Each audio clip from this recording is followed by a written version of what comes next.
Miks osaleda Pärnu õpilaste filmifestivalil? No ma usun, et õpilaste filmifestivalil peaks kindlasti osalema kas või sellepärast, et katsetada uusi rolle. Näiteks saabki teada, kuidas kaameratöö käib, heli, valgus, kõik siuke.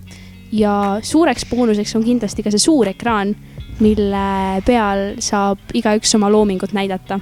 Loore, sa olid ju eelmine aasta ka õhtujuht õpilaste filmifestivalil.